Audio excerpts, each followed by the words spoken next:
அண்மை செய்தி நடிகர் விக்ரமின் தங்கலான் படத்தை வெளியிட தடை இல்லை என்று சென்னை உயர்நீதிமன்றம் தெரிவித்துள்ளது. நடிகர் விக்ரமின் தங்கலான் படத்தை வெளியிட தடை இல்லை என்று சென்னை உயர்நீதிமன்றம் தெரிவித்துள்ளது.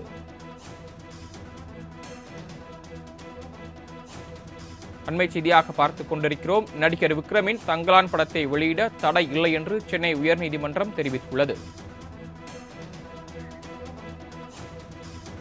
கூடுதல் விவரங்களை வழங்குவதற்காக செய்தியாளர் கிருஷ்ணமூர்த்தி இணைப்பில் காத்திருக்கிறார். கிருஷ்ணமூர்த்தி, இது தொடர்பான கூடுதல் விவரங்கள். வணக்கம்.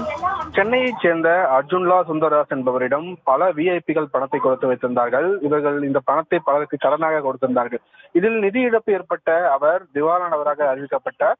பின்னர் அவர் மரணமும் அடைந்துவிட்டார். இவரது சொத்துக்களை சென்னை உயர்நீதிமன்ற கட்டுப்பாட்டில் உள்ள சொத்தாட்சியர் நிர்வகித்து அர்ஜுன்லா சுந்தரதாஸிடம் கடன் வாங்கியவர்களிடமிருந்து அந்த தொகையை வசூலிக்க நடவடிக்கையும் எடுத்து வருகிறது.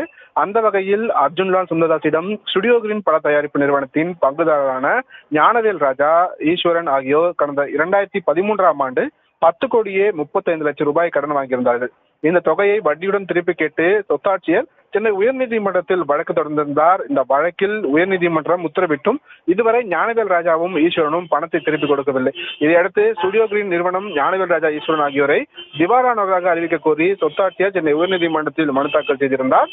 அதில் 10,35 லட்சம் ரூபாய் கடன் தொகைக்கு 2013ஆம் ஆண்டு முதல் 18% வட்டி, வழக்கறிஞர் கட்டணம் என்று சேர்த்து சுமார் 26,34 லட்சம் ரூபாய் தர வேண்டும் எனவும் இந்த தொகையை வழங்காத இவர்களை திவாலானவர்களாக அறிவிக்க வேண்டும் என்று கூறப்பட்டிருந்தது.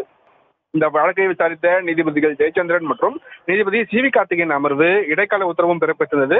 அந்த உத்தரவில் தங்கலான் படத்தை வெளியிடும் முன்பாக ஆகஸ்ட் 14ஆம் தேதிக்குள் 1 கோடி ரூபாயை டெபாசிட் செய்ய வேண்டும் எனவும் அதன் பின் படத்தை வெளியிடப்படலாம் என்று தெரிவித்திருந்தார்கள்.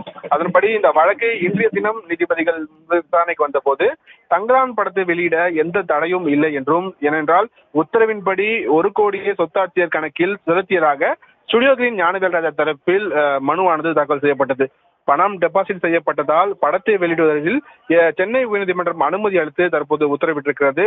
ரூபாய் 10 கோடி கடனை செலுத்தாத விவகாரம் தொடர்பில் தற்போது தங்கலான் படம் வெளியிட எந்த தடையும் இல்லை என்று சென்னை உயர்நீதிமன்றம் தெரிவித்திருக்கிறது. சரவணன்.